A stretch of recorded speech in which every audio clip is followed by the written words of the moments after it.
You're welcome again to my channel. Here in Canada, everyone seems single.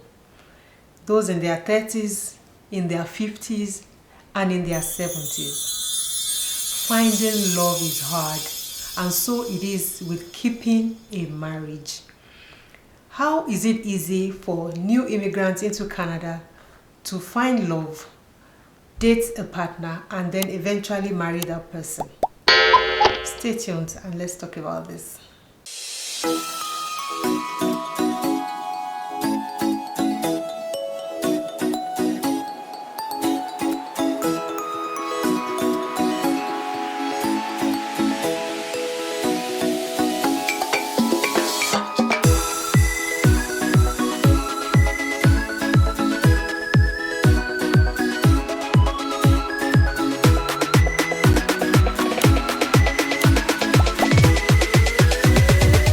On the streets of Canada, everyone seems to be single.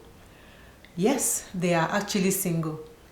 Either they've lost a partner, or they're divorced, they're separated, or they've never gotten married. They are indeed single. But what's going on? Why is it difficult to find love here in Canada? And I'm actually addressing this to some of our immigrants who decide to move abroad and hope to find love or someone that they will eventually get married to. It seems difficult for those that have moved in the past. It's becoming difficult for those that are still coming in. A few people actually escaped from their marriages from their home country and decide to come here to come find love. But it becomes difficult and even worse because they always will become single and continue to date from one partner to the other and never able to settle down. What is in the air here in Canada? It baffles me. Do you know that here in Canada, people can actually move to marry somebody else or even date somebody when they have actually separated from the other person? And this is a culture that is alien to us in Africa. Africans tend to be polygamous, and back in the day they marry more than one wives, even have concubines here and there. And in these days too, it still happens, but people are wise about it. They probably don't make them all, their wives, live under the same roof so that they can have peace in their homes, or they actually have one wife under their roof and have other concubines that they meet up with. They could be their travel buddies or concubines, or people they actually have some other homes set up for somewhere around the city where they live, or even outside their city. In Canada here, I think it's alien, I'm not quite sure, but I really don't see people marry two wives or date two people at the same time. But you see them quickly break up and hang up to another person. And in between those breakups, no matter the age that they find themselves, they are single. How can a 50-year-old man with children claim to be single? They even don't say they are divorced. They don't say that they are separated. They just claim, are you married? I'm single. And that's what you hear them say. As immigrants, discovering how to find love abroad also looks a bit daunting because it's not the same way you walk up to a girl on the street, you toast her, like we call it, meaning you woo her into noticing you and falling in love with you. You dare not do that here in Canada. You can't just walk up to any girl and begin to wind her up. The girl can actually get you arrested or report you to the authorities. But it is acceptable, or it's a norm back in Nigeria. So how do people find love? How do people express their genuine love? How do people demand love? How do people accept love? It's easy for those that are younger, schooling, have interactions with people in their classes. I'm talking about those in their colleges, universities. They can mingle with their peers in school, whether in the colleges or in the universities.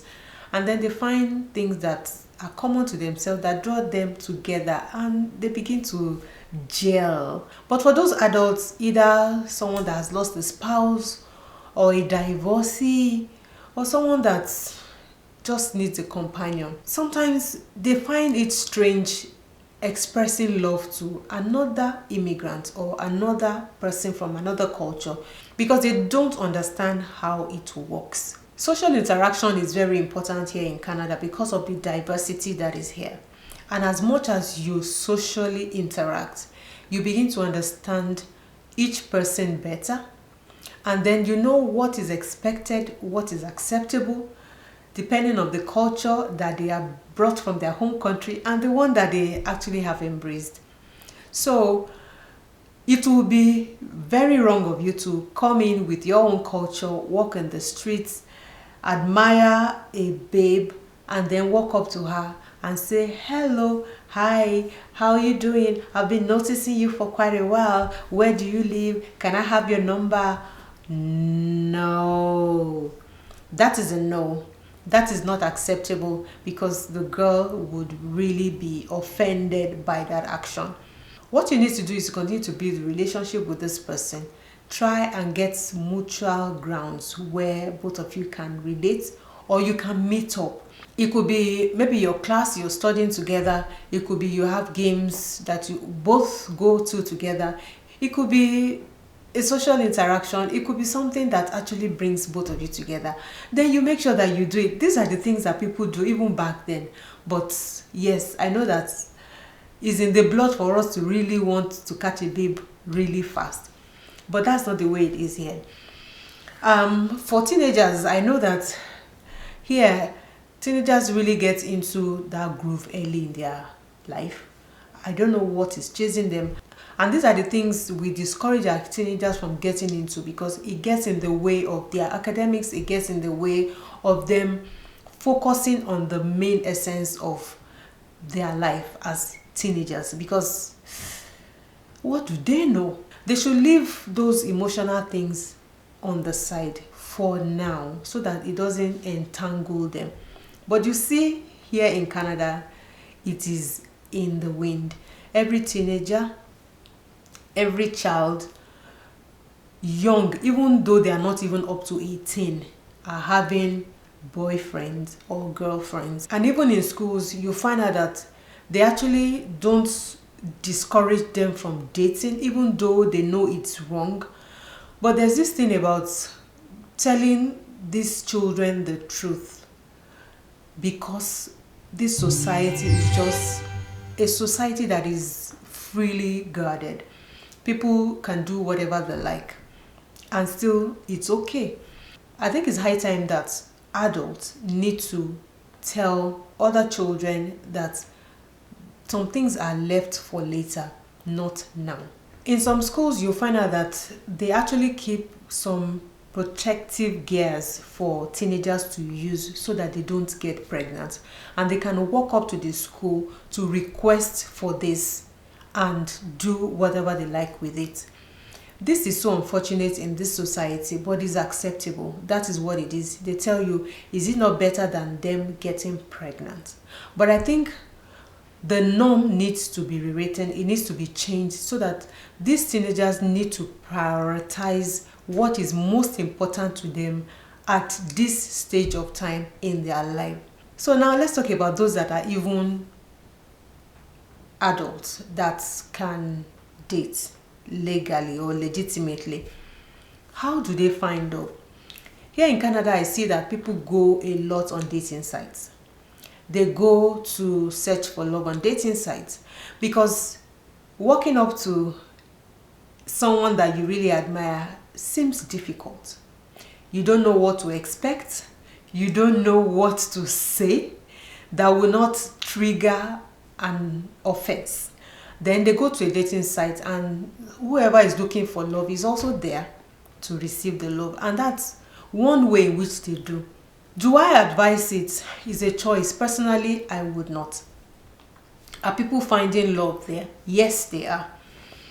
And genuine love. And from those sites, they hook up meetings and, go meet up themselves. But another funny thing about this dating site is that especially for those that are married. You find them still on these sites trying to find love. And when they come on these sites, they come in pretense of being single. I remember a story of a colleague that mentioned to me that she was also looking for love, and she went on the dating site, and she just got entangled with a guy and they agreed to meet up.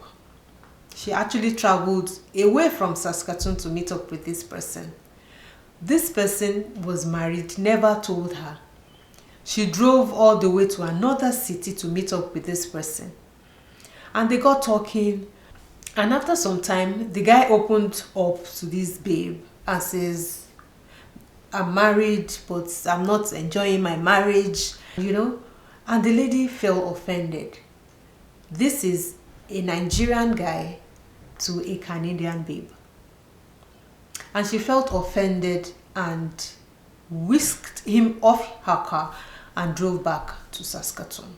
There are still married men on those sites, and that confuse other single or legitimately single girls that are there, and vice versa. So I'm not totally pointing fingers on the guy alone, but it's a mix of both sexes.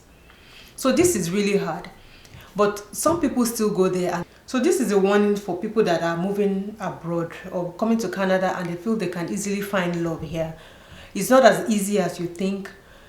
People are not as open as it's easy in your home country, and trying to understand the genuineness of one person versus the other person that you want to spend the rest of your life with, especially because you've already become an adult, it is difficult. For as many that have lost spouses or that have come here as single parents that are looking for love, it has become one error after the other. They always don't get it right. And I have not come with a solution either. But the bottom line is, if you have your spouse, please hold your spouse very well and come along with him. Also here in Canada, when people walk up to you and just ask you a few questions to determine your status, whether you are married or not, just to know how to begin to relate with you, because they also want a relationship. So if you tell them that you are not single, meaning you are dating somebody, then they walk away from you with respect, without even tossing, because it's like a one partner thing here. People don't really have multiples. In Canada, people don't really have multiple relationships at the same time. So it's one per time, and when that goes cold, they move on to the next. And that's why I keep asking, is there genuineness in this relationship? You find an 80-year-old man still looking for love, a 60-year-old woman still looking for love, a 40-year-old woman still looking for love. Are people not having extra relationships or even having concubines here in Canada? Yes, they are, like in the home country, but it's not in your face the way it is back at home. And people hide these things and still live in these relationships because of one issue or the other in their own marital homes, or some still claim being single. And as you begin to age, you just wonder, would it really make sense for you to entangle with another spouse, another person? And here in Canada, it's either you are willing something to one partner, or one partner is taking over your estate, or somebody is in charge of something when you pass on. Some people keep asking, how will I have worked so many years, married this person, and then push it to him or push it to her? So there's always a question back and forth. Is it advisable to remain single? There's also the loneliness part of it. You want to grow old into still having your partner with you to communicate with, someone beside you, not someone that you can't share really intricate details about your life about. And I keep asking, in those relationships that are single today, married today, separated tomorrow, are there genuineness in those relationships?